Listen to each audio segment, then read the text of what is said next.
The purgatorial realm of Nova Gomorrah has been in existence for at least 10,000 years. When first created by the celestial powers, this immortal dimension was a place of natural beauty. A green wooded valley set along a pristine blue river, with magnificent snow-peaked mountains on all sides. In the valley center sat a high tower of cold iron ascending into the clouds above, and at its summit was the Eye of God, a shining light which never faltered, a lasting reminder of the Almighty's oversight over his lost souls. Unfortunately, the original plan for his purgatory has long since gone to the wayside. What was once a green valley is now a vast conurbation of ugly gray tower blocks built to accommodate an ever-growing number of new arrivals from the mortal plane. Countless millions have passed through Nova Gomorrah since its creation, some remaining for centuries or even millennia. All will ultimately move on, their fates dependent on divine judgment. In the end, every soul will either ascend to heaven or descend to the fiery pits of hell. But what happens to the people of Nova Gomorrah in the interim? Citizens, subjects, or slaves, whatever these souls are, they're forced to live in a society built by men. Humans with mortal mindsets but immortal bodies. In the Dark City, a totalitarian regime rules supreme, with an appointed governor at the helm and order maintained by the dreaded Watchers. And yes, Nova Gomorrah is a man-made entity, but God's eye remains constantly lit, as the Almighty observes all his trapped souls, seeing everything and always judging. But the Lord above isn't the only deity with an interest in the Dark City. Lucifer and his legions are never far away, as hell itself exists far below the city streets, connected by a vast labyrinth of deep tunnels and caves, where the occasional demonic entity attempts to infiltrate to the surface. Millions have lived in this unintentional hellscape over the centuries, and all have their own unique stories. But some accounts stand out far from the rest. Take the tragic saga of Fairley and Langston as an example. Both gentlemen were prominent explorers during the Victorian era. Fairley, a knight of the British Empire, and Langston, a journalist from the United States. The pair famously met on the shores of Lake Victoria in 1871. Both were dead within the next few years, finding themselves in purgatory where they reunited on the streets of Nova Gomorrah. Fairley and Langston surely faced the same challenge as all souls who arrive in purgatory, particularly those who die unexpectedly and prematurely. Few expect to end up in such a place, and the culture shock takes time to get used to. In some cases, new arrivals never adjust, and they lose all sense of identity and even their sanity. These so-called crazies are considered beyond the pale. But most souls do adapt to their new environment or at least learn to tolerate their purgatorial existence. The inevitable question is one of purpose. In the Dark City, a man or woman cannot build an empire or start a family. One cannot even indulge in the simple pleasures of the mortal plane. Much effort is made by the government to keep souls occupied, to provide employment, even when the jobs serve no useful function. Many believe that they'll be rewarded if they keep their heads down and work hard, thinking God will take notice and expedite their ascent to paradise. Some go beyond this, however. Fairley and Langston believed that they had a mission in life, and therefore they naturally assumed this divine purpose would extend to the afterlife. The diaries of both explorers are shared here. The circumstances of how these journals came to be is not fully known, but no further expeditions have been attempted in the century and a half since the men's mysterious disappearances.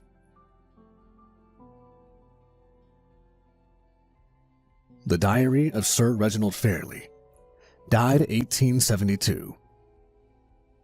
As unusual as it may sound, my friendship with the American Henry Langston only truly blossomed after our mutual deaths. Our meeting on the mortal plane was well publicized. A rendezvous on the shores of Lake Victoria in eastern Africa during our respective expeditions of 1871. Our first meeting was brief, and I had precious little opportunity to learn the man's true character. Regardless, I couldn't help but be impressed by the American's industry and youthful energy. We went our separate ways after the rendezvous, but as fate would have it, both Langston and I would be dead within 2 years. Langston from malaria, and myself from a native's arrow to the heart. As an English gentleman, I pride myself on being able to maintain my social position and dignity under whatever circumstances. Nevertheless, my rebirth in purgatory was both challenging and disturbing. I'll confess to feeling both confused and angry once I discovered where the Lord had sent me following my demise. Had I not been a good Christian soldier during my mortal life? Did I not dedicate myself to spreading the word of God to the darkest corners of the earth? It would be easy to feel betrayed due to my situation, but I have had time to think since my arrival in Nova Gomorrah. And now I realize I'm being tested by the Almighty. The so-called Dark City is a grim and austere place with few charms. 1,000 creeds and races inhabit this gray city of the dead, living in cramped poverty and uniform despair. Thankfully, this dire existence does not apply to men of good standing. A solid social structure exists in Nova Gomorrah, with an aristocratic class centered around the nameless governor who rules from his pyramid-like palace in the shadow of the Great Tower. The governor, who by all accounts has been in power for several millennia, acts as something close to an absolute monarch. This comparison is not strictly accurate because the governor is not the king of purgatory. He merely rules it in God's stead and at his appointment. Much is said about the eye of God, set upon the vast tower of ugly iron. Entire cults have been constructed around the worship of the ever-glowing light. Some believe they can reach the summit and walk into the light, allowing their soul to cross over to the Holy Kingdom. I think not, however. The answer to the riddle seems obvious to me.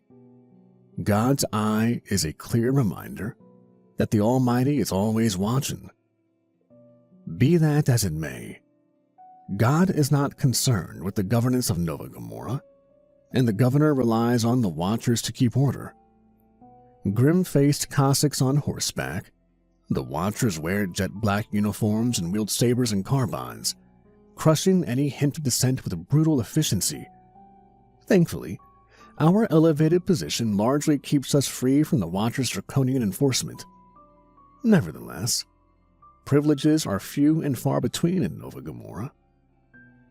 One of the few places we can attend for peace and comfort is Akio's Bar, a hidden establishment run by a Japanese madam who has dwelt in purgatory since the times of the samurai. The secret bar is the closest equivalent one can find to a private members club, and so served as a suitable meeting place for two deceased explorers, the famous Langston and Fairley of Africa. Here we were joined by a third, Lord Jonathan Hastings, an acquaintance of mine from merry old England. Hastings died in Bombay in 1868, although his demise was likely due to his extravagant and self-indulgent lifestyle rather than any tropical adventures. In truth, Hastings was something of a cad in life, known in London society for his drinking, womanizing, and for blowing much of his father's fortune. Nevertheless, Hastings was still a gentleman, and it would have been rude to exclude him from our company. We three, 2 Englishmen and an American, spent much of our time at Akio's discussing the meaning of purgatory and how we could best serve God in the afterlife. Langston's thoughts on this subject were of great interest to me. "We are explorers, Fairly, are we not? That is our destiny, as directed by the Almighty. Surely it is our duty to continue our good work in this immortal realm." Hastings scoffed in contempt at this question. The late lord looked quite like the character while sitting in his leather armchair, holding an unlit cigar and sipping from a glass he claimed contained brandy. Alas, such indulgences are of little use in Purgatory, since alcohol and tobacco have no effect on our immortal bodies. But for Hastings, they were simply props, material reminders of his mortal existence. "What absolute tosh!" Hastings replied dismissively. "You gentlemen are here due to your gallivanting through the darkest corners of Africa. Do you believe God meant for you both to die in those disease-ridden jungles? And besides, what is there to explore in this wretched place?" Langston wasn't discouraged by Hastings' rebuke, and his response was confident. "There are 2 theaters for exploration beyond the borders of the city. This valley is surrounded by a range of mountains that has never been successfully crossed in 10,000 years. And, below our feet, we know next to nothing of the tunnels and caverns of the underground, or the creatures which inhabit them." Langston paused briefly before continuing, shooting me a sly wink and a cheeky smile. "2 theaters for renowned explorers. What could be more perfect?" I'll admit to being greatly inspired by Langston's proposal, but Hastings was there to burst our balloon. "Madness, absolute madness. These territories are not meant for men to transverse. To attempt so would be foolhardy and frankly reckless. Mark my words, gentlemen. Our best course of action is to remain in the city and do our bit to keep Nova Gomorrah running. We must remain patient and await our turn to ascend. This is God's way." Notwithstanding the hypocrisy of Hastings given his lack of morals in life, I couldn't escape the feeling that he made a good point. I was torn between the 2 perspectives, my adventurous spirit leaning towards Langston, but my head telling me to listen to Hastings. That night, I walked the rain-swept streets of Nova Gomorrah alone, mulling over what seemed like an impossible choice. I looked up to God's eye, focusing on the distant white light and experiencing a moment of spiritual clarity. Quietly, I prayed to the Almighty for a sign, so I might decide which path to take. That sign came the very next day, although the means by which it was delivered, well, frankly, this was horrifying. We were sitting at our usual table in the bar, continuing our animated debate on the afterlife. Nothing seemed out of the ordinary until Hastings suddenly dropped his brandy glass, letting it smash into pieces on the barroom floor. We looked to our companion with concern, noting that his bloated face had turned beetroot red and his eyes were wide with terror. Hastings seemed to see something we could not, an invisible demon with malicious intent. A moment later, he screamed bloody murder as the flames engulfed him, a spontaneous combustion which consumed his flesh and burnt him to ashes in an instant. This was the first time I had witnessed a descent firsthand. A soul claimed by Lucifer and pulled down to his fiery domain. Hastings' immolation was shocking and sickening, but the sign was clear. Our expeditions must proceed, as evidently, this is God's will. Entry 1. Departure. The governor agreed to authorize our respective expeditions. Frankly, we had expected more opposition from his office, but his permission comes without enthusiasm. It seems the governor has little interest in exploring the regions beyond his borders. Others have apparently ventured into the unknown in the years past, but none have returned. Perhaps we become a thorn in the governor's side, and this is why he's willing to let us go. In any event, our resources are limited, and clearly there will be no rescue if we don't make it back. Nevertheless, our spirits remain high. Both Langston and I have faced tough odds in the past, and we are confident of God's protection. Our respective paths were chosen by the toss of a coin. Langston will go up into the mountains, and I shall descend into the tunnels. The send-off was typically austere and drab. We stood on a rain-swept street under the governor's palace, flanked by a company of armed watchers. No fanfare, no ceremony. Langston and I were left to share a firm handshake on the pavement, wishing each other good fortune before going our separate ways. I'll confess to having little experience of navigating subterranean caves and tunnels, but the party accompanying me are well versed. Callahan is an Irishman who died during the rebellion of 1798. Perhaps he bears some bad will towards my country, but the former rebel has found a new profession in Purgatory, having joined the notorious subterranean division of the Sweeper Guild, a company tasked with patrolling and guarding the upper levels of the tunnel network. Naturally, Callahan is experienced in navigating the underground, although his orders are to escort us as far as the boundary and no further. My party is completed by a trio of Welsh miners, Morgan, Evans, and Davies. All died during a cave-in decades ago, but they haven't forgotten their trade and are good men to have in a tight corner.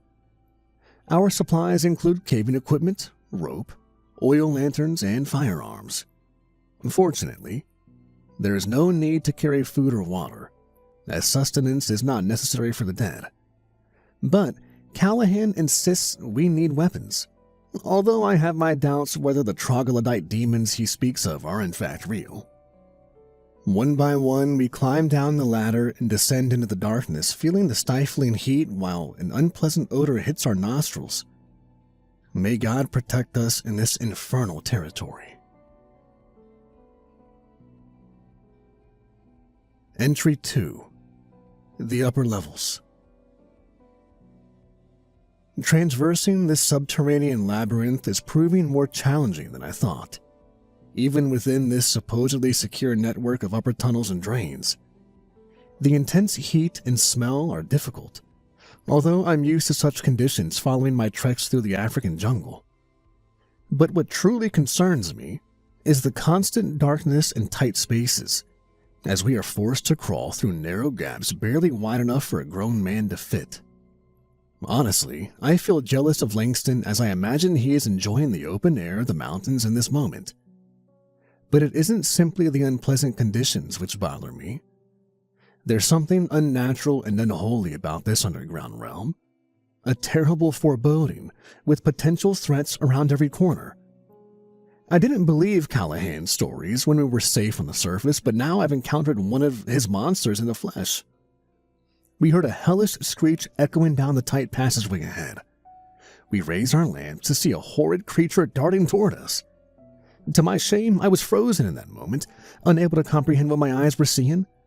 Luckily, Callahan was on hand, acting quickly by throwing a weighted net designed to capture the beast. The creature was trapped but fought ferociously, screeching and tearing at the net. But Callahan wasted no time before charging forward, using a club to mercilessly beat the trapped beast until it stopped struggling. I used my lantern to illuminate the wounded creature, trying to control my fear as I observed its hideous features. The demon was the size of a dog, but shaped like a spider, completed with 8 long legs and a fat body covered in black fur. But worst of all was the face, almost human-like in his features and with a spark of intelligence in the dark eyes. Callahan called the spider-like beast a creeper, explaining that many had infiltrated the upper levels in recent months. The creepers are not the most dangerous of demons in Callahan's estimation, but they can be nasty if not dealt with quickly, as a creeper's venomous bite will cause paralysis. The beast was badly hurt and unable to move, but Callahan explained it could not die and would recover in time. We cast the monster a parting glance before moving on. The mood of our party has darkened since the attack. Callahan remains cautious but confident on his familiar turf, but the Welshmen are unsettled. I have pulled rank to maintain discipline and morale, but the truth is I'm frightened. Tonight I will silently pray in the darkness, asking God to give me strength to face the trials and tribulations to come. Entry 3. The Gap. Disaster has struck our party. We've lost a man, and turning back is no longer an option. Callahan escorted us to the edge of the upper levels, and thankfully we avoided any further creeper attacks, although we could still hear their distant wails echoing down the tunnels. We reached a narrow cave leading down into the guts of the earth, so tight that we would need to crawl through one by one. Callahan was very clear. He would not be following us into the cave. His orders were to bring us to this point and then return to the surface. I was by no means confident about traversing the passageway and facing whatever monsters inhabited the far side. But I am the expedition leader and must lead by example. Therefore, I volunteered to cross over first, crawling through on my belly with an oil lamp lighting my path. By God's grace, I made it through, experiencing an immense relief once I crawled out to the cavern beyond. The miners followed in my tracks, but tragedy hit while the trio were traversing the tight space. The passageway was unstable, and the cave collapsed without warning, stealing the passageway and trapping one of the men under the rocks. Morgan was the miner who was trapped, his body crushed under the rocks. His companions did everything they could to free their friend, but we were unable to shift the boulders with the tools at our disposal. We could hear Morgan's pained cries from the other side. It's chilling to think he is trapped in that rocky coffin where he won't even have the relief of a quick death. How long will Morgan's torment continue for? Sadly, I cannot say. I have promised Evans and Davies that we'll return to rescue their friend once our expedition is complete. I hope I can keep this promise. For now, we have no choice but to march forward into the darkness. Entry 4. Uncharted Territory. Our situation has deteriorated, and we're in grave danger. I'm beginning to think I made a grave error by coming down here. We discovered the remains of a previous party soon after crossing over. Rusty suits of armor and discarded swords which evoked images of a medieval crusade. But there were no bones or bodies, and we could only imagine what had happened to these doomed adventurers. Clearly, this didn't bode well for our expedition. The atmosphere is even more toxic in this uncharted network of tunnels due to the intense heat and foul odors. These elements combined are close to unbearable. Furthermore, I've experienced a terrible foreboding over the last number of hours. I'm certain we're being followed, stalked by a shadowy entity with malicious intent. I swear I've seen the dark shadow of the demon out of the corner of my eye, but when I turn around, the beast is gone. My men are close to the breaking point, and it is all I can do to keep our party together. God is testing me, and I pray I am worthy of his trust. Entry 5. The Ledge. Davies and Evans have been taken, and now I am alone in this hell. We were walking a narrow ledge when the attack took place. Below us was a river of molten fire. We didn't dare to look down for long and focus on crossing the bridge, but the assault came from above.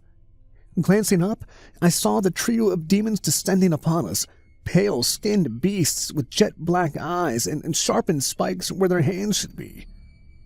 They used these appendages to clamber down the cave wall before leaping upon me and my companions. Davies was the first to go, as a stalker impaled him through the chest before dragging his limp body upwards back into the shadows. The second stalker came after me, charging along the ledge with a murderous glint in its black eyes. Luckily, I was able to act quickly, pulling the pistol from my belt and shooting the beast in its chest.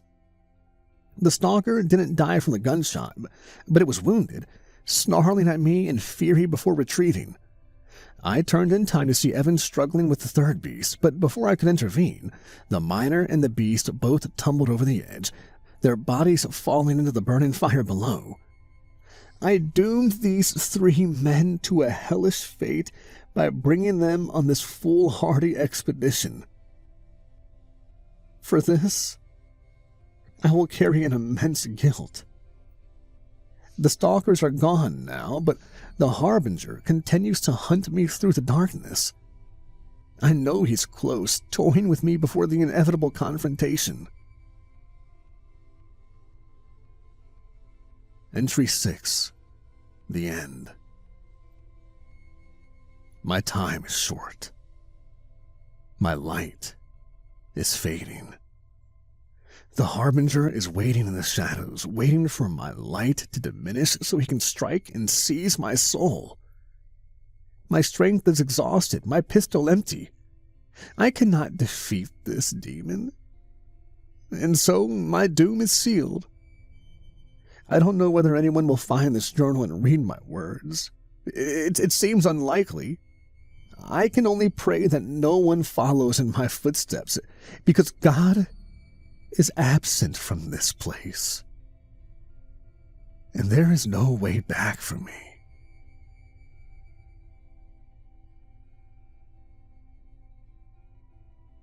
The Journal of Henry Langston, died 1873. Entry 1, Departure. Fairley's departing words on that rainy city street were typical of an English aristocrat, polite but lacking in emotion. We shared a hearty handshake, wished each other good fortune, and went down our separate paths. I do hope we will meet again, although there's no point in ignoring the obvious. Our respective expeditions are both dangerous, and there are no guarantees of our safe return. Honestly, I'm happy with the result of our coin toss. I've no doubt Fairley's expedition will be a fascinating adventure, but I always believed my destiny was to ascend into the mountains. This vast range isolates Nova Gomorrah. It has never been crossed, and no one is sure what sits on the far side of those mighty peaks. I have my theories, however. If the dreary, depressing city of Nova Gomorrah is purgatory, then surely paradise can be found over the mountains. What better test for a man of God than to face the adversity and map a path to heaven? The potential of this expedition is tremendous. If I can find and chart a passage, there is the prospect that others will make the crossing in the future. Through this method, I can save souls, but there is a long path to tread before I can claim this prize. While Fairley and his companions descended beneath the city streets, my party faced a significant journey just to reach the foot of the mountains. I rode in a horse-drawn wagon along with my 3-man party. My companions are all Nepalese Sherpas with experience of mountain trekking on the mortal plane. Their names are Krishna, Hari, and Deepak. There's a language barrier between us, but they understand enough English for us to communicate, and I'm told they are good and reliable men. We were escorted through the streets by a squad of Watcher hussars, led by a grizzled captain called Kruger. The Watchers clearly have no enthusiasm for our mission. They've been ordered to bring us to the edge of the territory and no further. The journey through the city was tense, but it did allow me to see Nova Gomorrah to its full extent. The purgatorial city is home to countless millions, with thousands more souls arriving every week. Under these circumstances, the government apparatus struggles to cope, and so the governor excuses the Watchers' draconian tactics. The city's buildings and houses are a mixture of styles from throughout history, with everything from Roman villas to Edwardian townhouses. But everywhere the streets are drab and gray, and the people downtrodden and seemingly without hope. There were no crowds to see us off, no interest in our great expedition. I can only hope that our mission will ultimately bring light to their otherwise bleak and depressing existence. Eventually, we left the urban landscape behind, and I observed what little is left of the countryside that sits between the city and the mountains. Our convoy drove down dirt roads, passing farms where men carry out pointless tasks, plowing fields and raising livestock. There is no requirement for food in Purgatory, since we are all already dead and do not eat. These farmers are simply going through the motions, filling their days with the work they did in life. After the cultivated land, we traveled through a forested area where deer and other wildlife still roam. And traditionally, the aristocratic class of Nova Gomorrah hunted in these woods, but such pastimes are becoming rare, as nature is rapidly destroyed and replaced with the grim urban hellscape. We reached the mountains just before dusk, standing in awe underneath the vast towering peaks. I'll admit to feeling apprehension in that moment, in awe at the immense scale of the task before us. But I fought back against my self-doubt, knowing that this expedition is my destiny. The Watchers left us with our climbing equipment, tents, kit, and ropes. We will camp in the foothills tonight to begin our climb at dawn. May God be with us. Entry 2. The Ascent. The early days of our climb have been met with mixed fortunes. Going has been tough, there's no doubt about that. I've struggled to keep up the pace when compared to my 3 Sherpa companions. As we left the foothills and ascended the mountain, the temperature dropped significantly and the weather deteriorated. The snow and sleet are constant, and the blizzard bombards us as we march. And yet, for the first days of our climb, morale has remained high. The views we enjoyed when the weather cleared were remarkable. I could see the whole city from my vantage point, even looking down upon the mighty Tower of Babel. God's eye was still visible, however, and its white light inspired me to march on. Spirits remained high amongst the men. That was until our horrendous discovery. Dusk was falling after a long and arduous day when we stumbled upon the remains of one of the rumored previous expeditions. 6 men inside a lonely cave, their bodies frozen stiff and encased behind a wall of ice. Needless to say, this grim discovery did nothing for our morale and didn't bode well for our mission. But the true horror came with closer inspection, because the frozen explorers weren't dead. Their eyes were still moving underneath the ice, filled with pain and madness, but still able to follow our progress through their frozen tomb. None of our tools were sufficient to break through the heavy ice, and so we had no option but to leave them there. My Sherpas are unsettled, and it's up to me to keep up morale. Tomorrow we will climb Mount Ararat, the tallest peak in the range. We must find a path through. God commands it, and I will not fail him. Entry 3. The Mountain. Hari left during the night. We woke up to find his tent abandoned. I'm angered by his betrayal, but I need to keep my temper in check. Krishna and Deepak held whispered conversations in their own tongue throughout the day. I understood just a few words. Talk of a curse and demons lurking in the snow. We continue to climb in the miserable cold. The snow is so severe that we can barely see 6 feet in front of us. I glance back over my shoulder occasionally, hoping that I can still spot the far distant eye of God. But the holy light is no longer visible. I did see something through the snow, though. A dark shadow in the whiteness. A solitary figure who seems to be following us up the mountainside. I see the figure briefly in the corner of my eye, and then he disappears. Is this interloper a figment of my imagination? Am I losing my sanity? I will pray tonight. Pray for the strength to go on. Entry 4. Ambush. We thought our fortunes had changed for the better. The blizzard cleared during the morning, and for a time we were able to enjoy the magnificent views as we climbed. After midday, we negotiated a narrow ledge leading up the mountainside, securing ourselves with a safety rope as we went. Progress was slow and steady, and we would have made it, if not for the attack. We spotted 2 figures marching up the adjacent slope, 2 men of huge stature. It's difficult to accurately confirm the size of these giants due to the problems of scale, but I would estimate the duo were each 12 feet in height and well-built to boot, their muscular bodies covered in animal furs. The giants were about 50 yards from us, but thankfully there was a deep canyon separating us from them.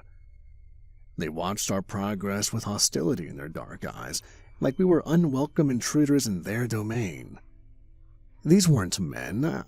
I could see that now. I remembered my Bible in that moment, recalling the Nephilim, the offspring of angels and mortals. These Nephilims were said to grow to huge stature and also enjoyed extended lifespans, living to well over 100. But the Nephilim still die, and perhaps these desolate mountains are where they go after death. I didn't have much time to consider my theory, though, as the tense situation soon descended into violence. We could only watch on in horror as one of the giants picked up a boulder from the side of the mountain, using his immense strength to lift the rock over his head and throw it across the void.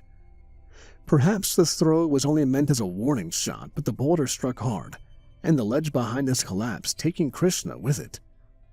We tried to save our companion and pull him to safety, but the rope snapped under the weight, and he fell screaming into the depths.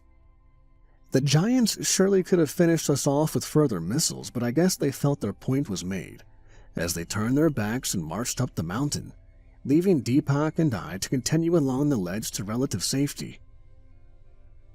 The snows came again at dusk, heavier than ever. The giants have let us go, but the Shadow Man is still out there. I can feel his presence, and I am afraid. Entry 5. The End. Deepak was gone by morning.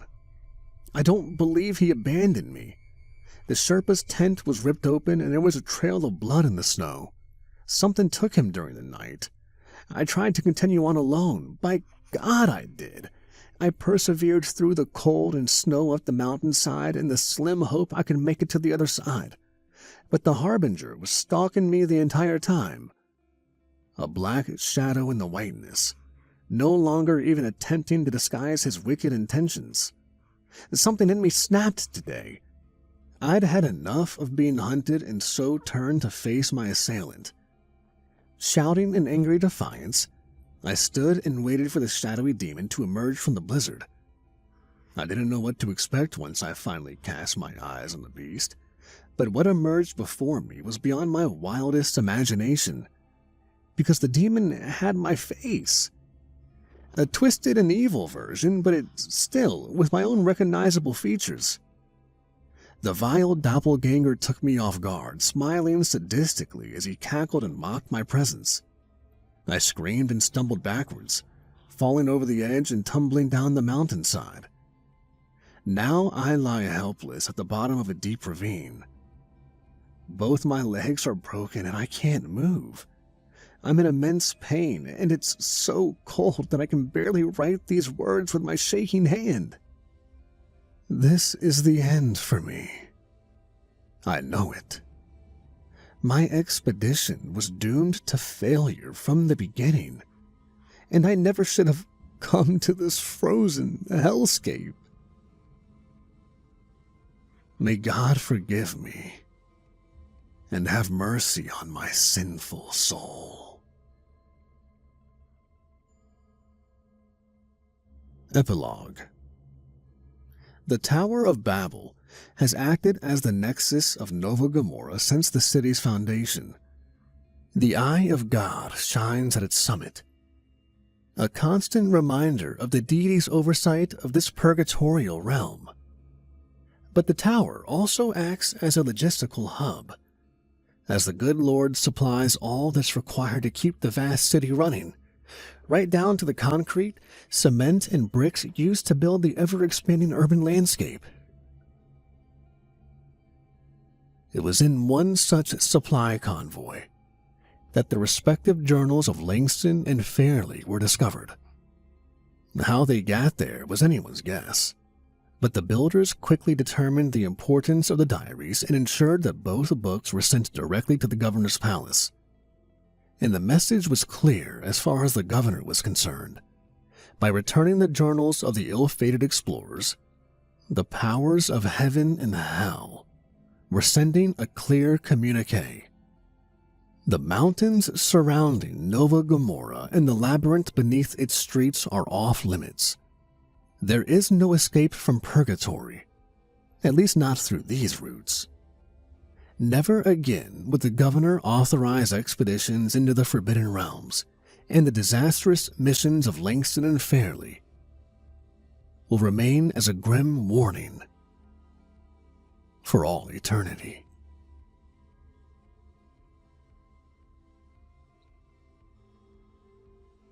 Hey everybody, Kevin here from Nightmares Nightly. A quick little outro here. If you haven't seen it already, please go check out my podcast with Mr. Grinless, where we discuss, personal things and all the demonetization stuff and theories that we have roaming around about what's going on with all these waves of mass demonetizations that aren't just affecting the horror narration niche, but all over YouTube. Go check that out. Mr. Grinless, super awesome guy. I had a blast talking to him. Go listen to that. If you need something to listen to at work, it's 2 hours long. Really good stuff. And check out his other stuff on the channel as well. He's got a lot of, he's doing a lot of work right now. Exposing, in a sense, what YouTube is doing. All of the links that they're going to demonetize creators. And he's going to start he started it already. Jordan Group's on there too as well. He's starting a podcast interviewing horror narrators and getting everybody's takes and just getting to know people, which is awesome. It was cool just being able to talk to somebody for 2 hours and for an audience to listen to that as well. Also, the author of the story, Mark Lynch, aka Woundlicker, he has a book, this is a prequel to the novella that he released, The Cursed Border. It's now available on Kindle. I will put links to Mark's work, as always, down in the description down below. You might have heard my baby, gas, just breathing a little bit in this at like the 34-minute mark. My wife had to get some sleep, and I had to get this recording done. So from like the 35-minute mark on, I just held her while recording because I had to get this done before work. Apologies for that, but you got to do what you got to do. New dad life is awesome. I'm loving it. It's one of the reasons why there's not many uploads going out right now. Also, that's also just it's mainly due to the fact that, like I said in an earlier video, it isn't very safe to post on YouTube right now. If y'all can, I know I ask a lot, but if y'all can, please go support on Patreon. Because to be honest, y'all, with all of the demonetizations that are going out, every single day is stressful because YouTube makes up half of my income, the other half I get from work. If YouTube disappears, I'm working 50, 60 hours again. Every single day, you feel like you're going to wake up to the email again, telling YouTube, your work doesn't matter, you're demonetized, blah, blah, blah. So every day I live in that shadow. Patreon is the biggest thing to help combat that. Also, too, Patreon's $1 a month over there, if you can. I'm trying my best to put more content out on Patreon. It's just really hard right now with the baby. I have very limited time to record. And then I'm working all day. My wife's off. I'm working all day. And then I come home and record. And then it's like, I want to play some video games, every now and then. I want to decompress and watch some TV, stuff like that. But, help me out over on Patreon. And also, too, go to Spotify. Spotify is getting the back catalog uploaded, so new stuff isn't going up over there yet, not until I catch up to the old stuff. But Spotify is the best alternative at the moment. So go over there, give me a like, follow, 5-star, all that good stuff. I thank you all for listening to this story. Mark Lynch is a favorite of mine. I read everything he puts out, either on the channel or just to myself, because I enjoy reading it to myself as well. There's another story coming out that he just sent me, a vampire story, so I'm sure y'all are going to like that. I hope to have that out. I don't know. I mean, I don't want to put too much out on YouTube, because every single upload is nerve-wracking, because I feel like it's going to get hit again. So that's why I've been doing like one every 5 or 6 days, or one a week. But we'll see when that comes out. Might even release it tomorrow. Who knows? I got to record it first. But go ahead, give Mark Lynch some love. Buy his books on Amazon. I'll put links in the description down below. And as always, thanks for listening, everybody.